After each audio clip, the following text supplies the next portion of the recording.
Hello and welcome to episode 5 of the This is Marketing podcast. I'm Ross Marone, and in this episode, we're going to discuss social media listening.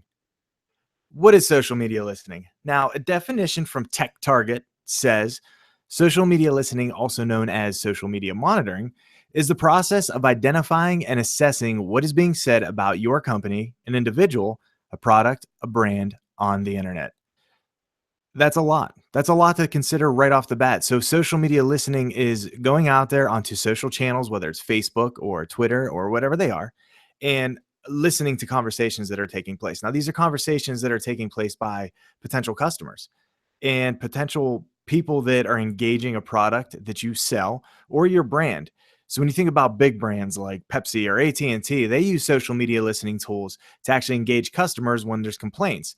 I've been actually one who's complained about AT&T service before, and I've taken it to Twitter to do so. And immediately, I'm talking within seconds, a minute, I have a response from an AT&T customer care person who is engaging me through that social network.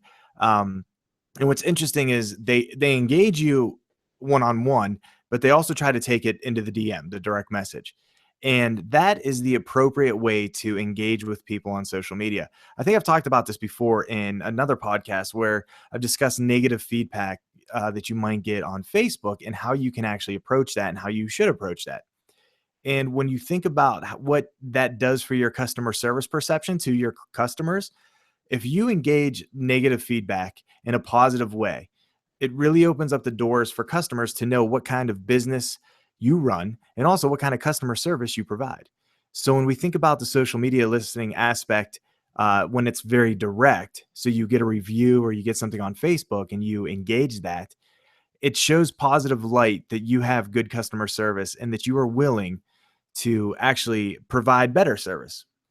So social media listening in general is new. There's not a lot that has been done 10 years ago leading up till now that helps with social media engage in listening.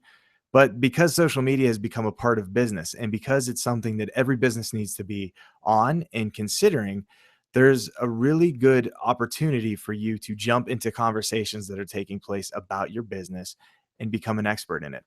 I've mentioned that before as well. Becoming an expert on a topic or on a product about your business that you are the expert in, it comes easy to you. It should come very easy to your business. So when you think about social media listening, what it's giving you is an opportunity to find areas where people are talking about a situation. Maybe someone's looking for a solution and your product provides that solution. When you consider that, when you start to think about how you are an expert and how you would deal with someone who walked into your store or into your place of business and asked you a question, you could take that same response and apply that to internet, to social media. So there's tools out there to help you do this. You may think that, well, I'm not on social media. I don't know what this means, what you're talking about. There's hashtags. Hashtag is probably the best way or common way to find a conversation that's taking place. Not only hashtags, but keywords now. Twitter allows you to search keywords. So you can just go on Twitter and do a search for any keyword that's relevant to your business. And if you're selling a certain product, you search for that product. And what you'll see is anyone that's tweeted about that product and used that keyword in there, you're going to actually find every conversation and tweet that took place doing so. What that allows you to do then is seek out the areas where someone's maybe asking a question. Maybe somebody says, I'm having a big problem with this, and you have the solution. What you can do then is tweet back at that person directly and say, hey, I see that you're having this issue. Our product actually fixes this, or our product accomplishes this. And that will start an engagement trail where people will actually come back and say, okay, well, what is your product? They'll ask you questions about it, and you have to be ready to respond. You have to be ready to respond quite quickly as well. I just posted a video to YouTube. I just bought a Jeep. So I was installing new speakers in the Jeep. And I posted a video to YouTube about how to actually install those because I couldn't find one. So I thought, well, what the heck? I might as well make one. So I actually posted a video, and there's a huge culture of Jeeps out there. There's people that, modify them and upgrade them and do whatever. So there's always people looking for videos, and YouTube's, again, one of the best sources. You have 1 billion users active every month.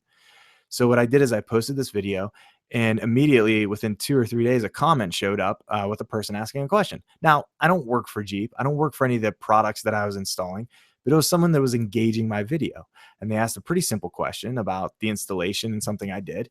So all I did was respond back. And then another question followed, and I responded back, and a third question followed. And this happens because I was providing something that I'm not an expert in, but I've experienced. So in doing that, that shows you that social media engagement and how prominent your voice can become. Because now on that video, anyone that watches that video and goes down and reads a comment or the comments is going to see what I engaged with and what I responded to. So when we talk about becoming the expert, it's really you finding ways to put your name and your voice on platforms that exists forever. The only way that that conversation would go away is if that original tweet got deleted or if you deleted your own response. Otherwise, it exists forever. So if you found out a solution for an issue and you posted that, 5 years from now, somebody may have that same issue, a month from now, whatever it is. And they may come back and say, hey, I had the same issue. Let me go there. And they see that. And then all of a sudden, there's an opportunity for them to actually engage you about the same issue. So social media listening has this power behind it. And it's a matter of you actually getting in there and interjecting your voice on these conversations that are taking place. To say that that's not relevant to my business is really a cop out, because there's no way that there's not a conversation taking place about any product in the world at all times. People have issues, and social media is becoming the new norm for people to communicate their issues out. They're not afraid to say, well, I have this issue. I don't know how I'm going to fix it. What they're going to do is take it there, because it's almost an instant feedback. It's an instant way to gain a response and actually fix something. So there's people that are working on things in real time, getting answers as they go. Think of the medical industry. Now there's opportunities for you to sign up for a service and get a live face-to-face with a doctor and explain your symptoms to them, and they can actually prescribe you medication. You talk about a huge, huge empire that's going to be built off of the medical field. I don't have to leave my house to get a prescription or get diagnosed with something. It's going to be quite big. When you think about your products, though, in your business, you have to be creative and understand where people are at and what their conversations are. When you think of that how-to video with the Jeep, I created that. So if you have products that people take and they install themselves or they do something with them themselves to create something, you have to figure out maybe videos is the best way for you to actually put together how-tos, how to use our product, how to use this type of product that multiple people make. When you can do that and you start to build content, we always talk about content and building content. When you start to do that over time, it'll mature and people will find you. And what that'll do is that'll build a base for how-to books. Think about how-to books. I don't want to say how-to books there, but think about them. These have been out for a very long time. How to do this. The books for dummies that's a huge brand out there, that the how-tos for dummies. And it's the same idea, is that I can go out and do it myself, and people want to do things themselves.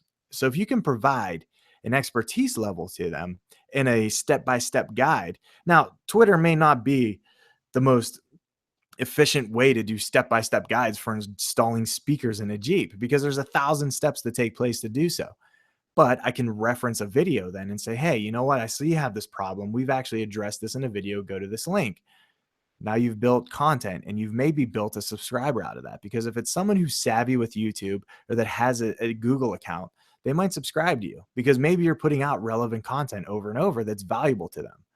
So I would suggest starting in a niche. Find your niche, whether it's your niche product, it's a brand. Maybe you have a strong brand and you have a lot of people that have conversations online about your brand. Jump into those conversations and show them that you're willing to engage with them.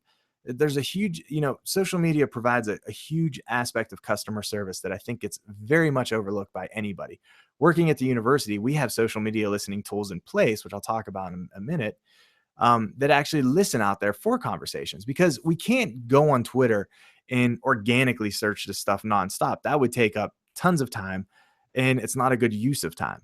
There's tools out there such as Sprout Social that actually you can enter in keywords and you can enter in phrases, or you could follow certain people.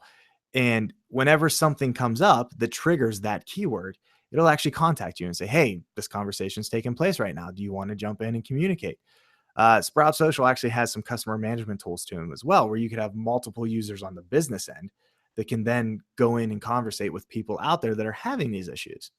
So a tool like Sprout Social is really big. Hootsuite also offers something like this. This is what we've been using at the university. We're just actually changing hands and going to a different product that actually does some news curation for us, but it has that social media listening aspect. And when you think about that, you can think that now I've taken the piece of me going out and searching for these keywords. I want you to do that so you can understand the value and that you can see that these conversations take place. If you're not doing social media listening, that's a good first step, is to say, okay, well, let's validate it by going out and doing searches. But you need to be creative and think about what your customers may be saying that are actually bringing them into these conversations. So when you get into using a product like Sprout Social, they're allowing you to listen for brand mentions, hashtags, keywords on all social media channels. It's not just limited to Twitter or Facebook. You can actually pick a whole array of conversations and platforms that people are on, because not every person uses one or another. They use what's comfortable for them and what they're most familiar with. If you have a product that has an older audience, and maybe that audience is very, very engaged and active on Facebook, then that may be the only place that you want to monitor traffic on. Maybe you don't have time to go on Twitter, although you shouldn't have time for customers ever, or not have time. So you need to decide those things kind of ahead of time, but even doing searches on Facebook will help you find those conversations that are taking place. Again, it's going to allow you to assign tasks to different people in your business. And what AT&T does is they actually have a person that is assigned to you. Like when I mentioned, I'm having this issue and this person contacted me, we had us a little bit back and forth for a while. And I actually gave them some account information, and they went in and they fixed some things. Now, this was all in the direct message side of it. I would never ask for account information on the public forum, but they ended up fixing the problem quite fast. And that was impressive. And it turned a very big negative in my mind for the issue I was having into a positive. And I don't want to say that it helps you with customer satisfaction in service and makes me a longer term customer, because maybe that issue shouldn't have happened in the first place. And I said, you know what, I needs fixed, but after this, I'm done with them. But it also did add that says, okay, well, they're willing, and they're such a big company with so many customers that they were able to focus on me for a minute or an hour and take care of the issue that I had. So it gives you that kind of stability too online to have those responses. There's some instances where you feel kind of helpless. You look at the Yelp and you can have a ton of negative feedback or impacts come on that. Um, Being able to go in and jump in these conversations again there and be positive and say, we're very sorry about your experience. How can we help you? Those kind of things will clean up those little areas. And that's definitely something you should have assigned to a person. It doesn't have to be a full-time person, although I think that over the last 5 podcasts that I've done, if you've been paying attention, you know that I'm very big advocate for having one person on staff, if you can afford to do so, that is solely dedicated to your social media channels. And it could be a person that does a lot, but they need to be an intricate part of the social media listening aspect. When you're also monitoring these social media conversations, you can actually monitor brand sentiment as well. So you can monitor what's being said about your product or brand just in general. And because these social media listening tools have advanced so quickly and there's the analytics and data behind everything, they've been able to kind of say, if this type of conversation is taking place, or this is being said about a product, that's a positive, or that's a negative, or that's a neutral. And what that shows you is maybe over time, if you put out a product and maybe 6 months later, something starts going wrong with that product, you can monitor social media because people are going to take to it to complain. And you can see kind of how that is either negatively or positively impacting your brand overall. The last thing that you want to do is release a product that fails or that has issues and not take responsibility for that and let social media continuously attack you on it. So there's tools out there that are built into something like Sprout Social. I feel like I'm doing a commercial for them. Even again, there is no kind of payment going on here between them and I. It's just one of those tools that I'm familiar with that will actually tell you about your brand sentiment, and it'll allow you to say, okay, well, we know that stuff started to go wrong here. And you could kind of do a little damage control and a little PR work to make that become a positive. Maybe it's not always going to be a positive. Maybe your product really did have a major issue with it and you had to recall it. But at least you could go in and do some damage control and help people figure out the right way to send it back or to get the issue taken care of. So being able to monitor that stuff should be a huge part of what your business does, especially if you're putting out products that are being consumed by thousands or hundreds of thousands of people at a time. It just provides a different layer for you. Now, they may take to your website and they may go there and they may find a contact us and send you 1,000 emails about your product being terrible, but they may take it to social media. And if it was up to me and if it was more my product, I definitely would want to be part of that social media conversation taking place. That way I can help control it. If you don't, it can get really out of control. And what social media tools allow you to also do is monitor other brands. So if you provide a product that other people provide similar for, let's say it's a type of sweeper or something, um, and your product does miserable, it's an opportunity for another business to jump into that conversation and say, well, you know what, their product is bad, but ours is better, and you should try it. And right now we're offering 10% off to anyone that switches to us and whatever. So those are things that you can actually monitor. Another way to jump into that conversation and become a voice, become an expert in your niche market, is to monitor other brands. And I think that that's also one of those kind of little marketing things that I enjoy, which is kind of the battle back and forth where you're able to jump into a conversation because somebody else is not doing so well. On the back end of all of this, there's data. So we're collecting tons of data about every conversation taking place, every interaction. We're seeing if the interaction leads to positive or if it leads to more negative, depending on how you address things. And you're able to provide reports. So if you're on the lower level, if you are the person that's the social media person and you're looking for these kind of engagement tools and maybe even selling the reason of why you have to purchase a product like Sprout Social, because there are different levels of purchase there, um, being able to go in and say, okay, well, I can provide reports that show the value of this tool and the value and the return on investment of what we're doing with analytic reports. So again, I always talk about analytics because I think if you're collecting the data, you need to have a back end of that that's actually running analytics that tells you what that data means. So if you're the analytics person or you're the business owner that's being approached by this and you happen to come to this podcast and listen here, it's very valuable for you to actually get into a demo with one of these companies. Sprout Social offers something. I'm sure Hootsuite offers something where you can enter into a demo and actually put out some of these fillers and see what you can get back. And then take those reports and take them up to your superiors and say, look, I've been running a demo. It's been free. I've been monitoring it myself. This is all extra I've been doing for a month. And I followed these keywords. Here's the conversations that took place. Here's how I actually was able to organically jump in just by going to our Twitter account and entering the conversation. And here's what came of it. So if you need, a lot of us to work in these positions where we need somebody else who doesn't understand what we do to buy into it because they are the financial backing. Data and analytics is always the best option for you. So when it comes to social media listening tools, listen, social media listening is going to make your life a lot easier. It's going to actually help your product and your business expand and show a different light of what you are. What you need to be able to do is kind of go in and show that ahead of time. So we need these tools. We can't just go up to the boss and say, hey, I need to purchase this and it costs whatever, $10,000. Not that it costs that much, but it's a lot easier to go in and say, hey, we need this tool and it's going to cost us money, but look at what it can do for us. And I've actually done it. So those are the ways to approach things. Every time that I've kind of approached something in my world and being a professional that way, the answer has always been yes. It's really hard to tell somebody no when you have the data and analytics to back up the yes.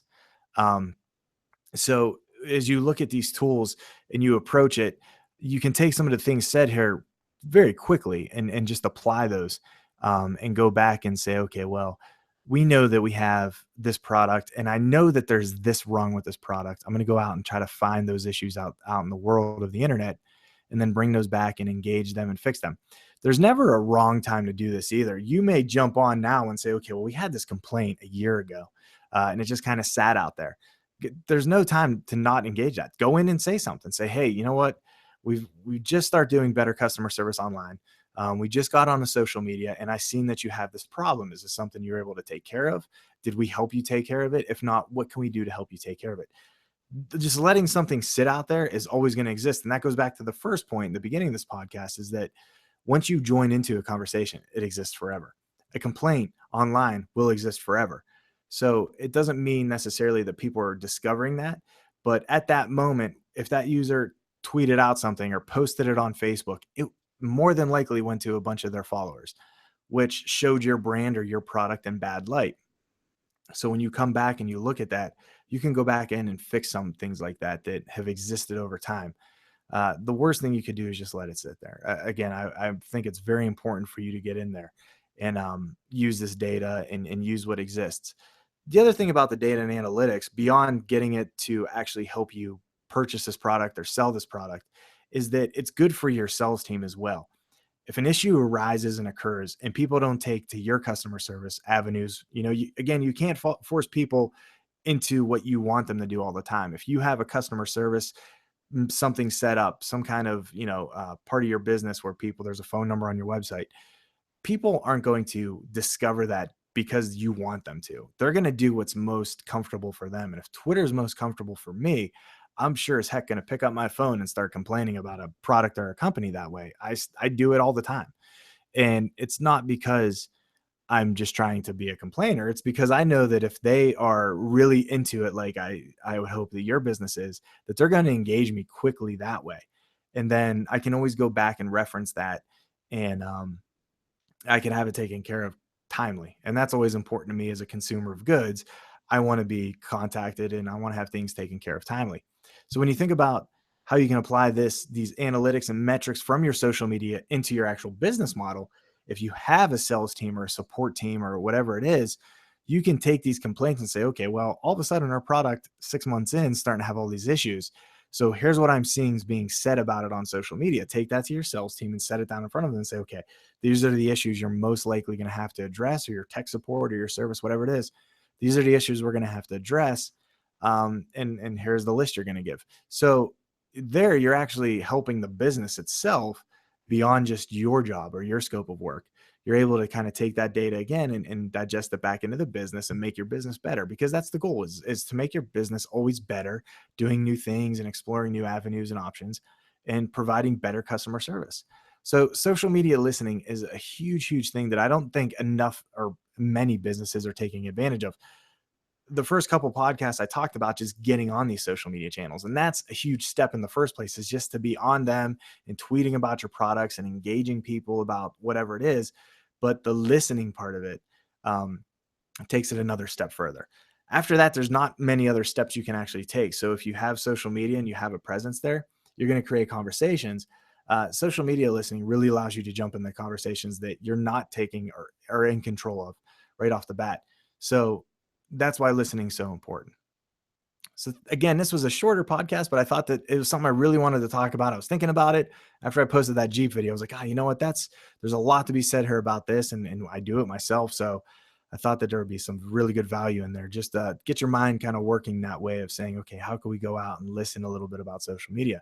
So as always, thanks for listening. You can follow me on Twitter at Ross Marone. You can email me, rossmarone@gmail.com, or you can visit my website at rossmorrone.com. We'll see you next time.